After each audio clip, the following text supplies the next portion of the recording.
Oh, did you guys hear like this like kerfuffle about physical media with Sony and Xbox? Like they're thinking about getting rid of discs in the entire physical media.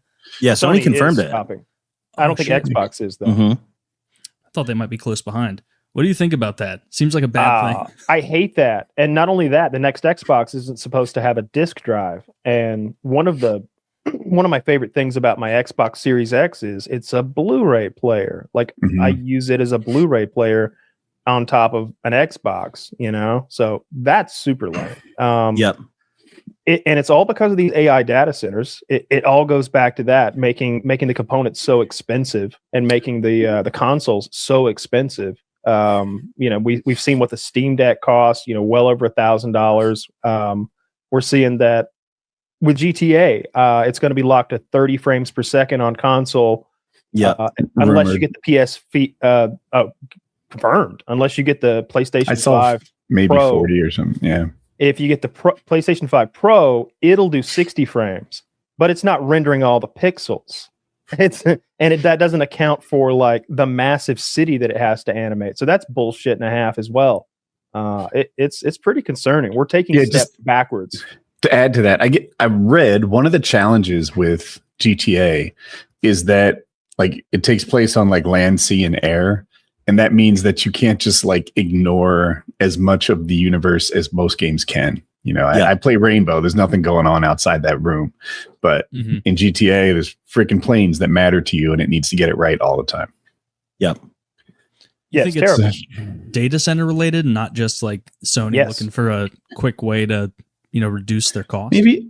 Well, they're trying to reduce the cost because RAM is so expensive. Like I saw an Asmongold clip where he's looking at what I think it was a 6 terabyte SSD, which is a big one anyway. Maybe even an 8, but I thought it was a 6. How much do you think a 6 terabyte SSD costs? Oh, it's like $1,500. It's like $1,500. Yeah. It's and it's not going to go down anytime soon. It'll probably get worse. It'll probably be worse next year. It is going to get worse for sure. I recently had to buy another 4 terabyte SSD because every time we film my podcast, we store it on like a hard drive. And our first 4 terabyte is up. And like a year and a half ago is when I bought it. It was like $200 for a 4 terabyte SSD, Samsung, like name brand. I went on Amazon the other day. It's on sale for Prime Day for $900. That was like the like big deal, the doorbuster for $900 for a 4 terabyte. But I think with the Sony canceling physical games, I think another big reason that like not enough people are talking about is like when you look at the discrepancy between the price of a digital game on like Sony's platform versus what you can go to GameStop and buy it for. Sony is still charging, like if you go buy Black Ops 3 right now, they're charging $60 for it still. It's been over a decade. If you go to GameStop and buy it, it's like $20. That space is $70 or something like exactly. that. They don't want you going to, you know, a secondhand store and paying that, you know, lowered price. They want you paying full price for everything. That's one of the reasons the Steam machine appealed to me before I knew the price and before the it came out. Well, I was excited about it, say 2 months ago. Like we were like gonna buy it, waiting for it to come out. And then once it came out, I was like, oh my God, this thing is not what I hoped it would be. But my wife is paying like $80 for these Lego Batman games and stuff like that on console. And they're in the 20s and 30s on Steam. And I'm just super happy with the way that Steam has been organizing my games for a decade or two now. I don't even know. It's just amazing. So when Kyle's like, oh, they're getting rid of discs, I'm like, actually, I'll pay extra to put it on Steam just so I have it for seemingly the rest of my life. That's how I like it. The licensing stuff is a huge issue too. Who was it that just, I think maybe it was Sony again that took away all those titles that people had purchased because the licensing agreement was up with Paramount, I think. Terminator 2 was the one that got all the shine.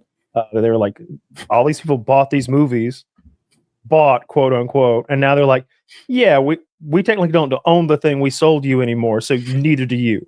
And they're just taking it away. That's upsetting too. Yeah. I think Steve needs to sell movies. Right? I listen, I put too much faith in them probably, but they keep earning it. Now, as a consumer, they keep earning it.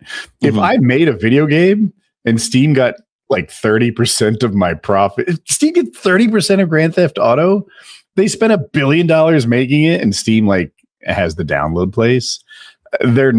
it just seems wild that they get as much as they do. But as a customer who doesn't care who makes money, it's great for me. Yeah. I mean, Steam's a great service. Everybody loves it. Do you think they ever like work out different percentage deals with those really huge releases like GTA? I don't know. I know Apple doesn't. Like, you know, when you buy, does Fortnite run on a phone? But like some of those games that are expensive and on the phone, Apple still wants their giant cut. Yep. Yeah, that was a huge dispute. I remember there was a huge legal battle between Epic and Apple because Apple was like jacking up the price of V-Bucks, and they did not like that. Yeah. I did bring my Game Boy, so I've been playing some Pokemon at night. There you go. Oh, that's gay. Yeah, you're having a good time.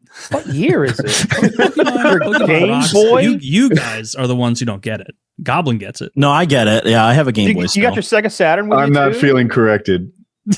That's all right. The comments will show. Right. The comments will show. You know, Game Boys rock.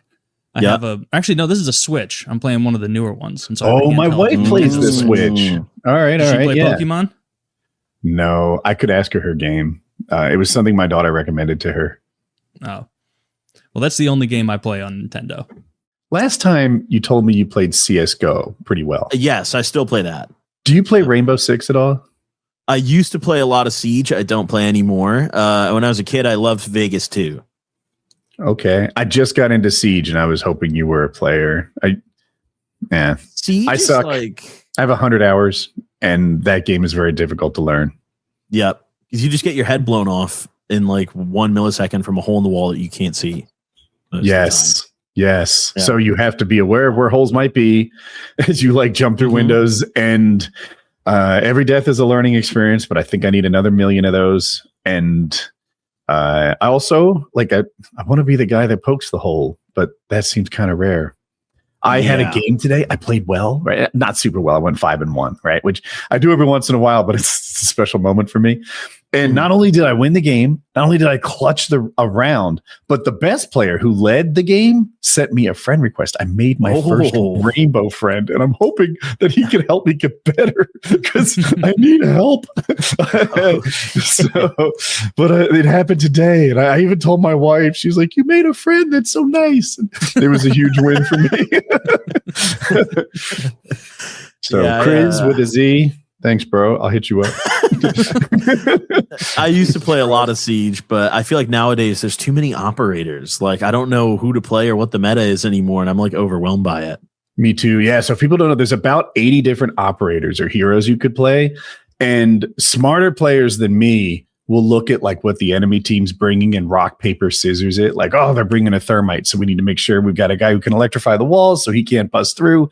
And I just bring the one that like has a gun that clicks with me or a utility that I know how to use effectively, like Azori. I could go on. I don't think everyone wants to hear about this too long, but this game has captured my passion lately, and it is really hard to be good at it. And there's it's an old game. Like I think they rewrote it like 2 years ago, but the bones of it are from like 11 years. So it's almost like learning to play chess, where there are guys out there who just have been honing their skill. I'm in this lobby, and your name has like badges you can earn. And these badges say like 2017 on them. I'm like, oh my God, I'm about, I hope he's not gay because I'm going to get my shit pushed in if he wants to. Yeah, I just see people out there who are subject matter experts, and I'm new. And it's like Tarkov almost, where I think if you have 1,000 hours, yeah, big deal. That's not a ton. There are people who still know a lot more than you with 10,000 hours. Yep. And I have 100.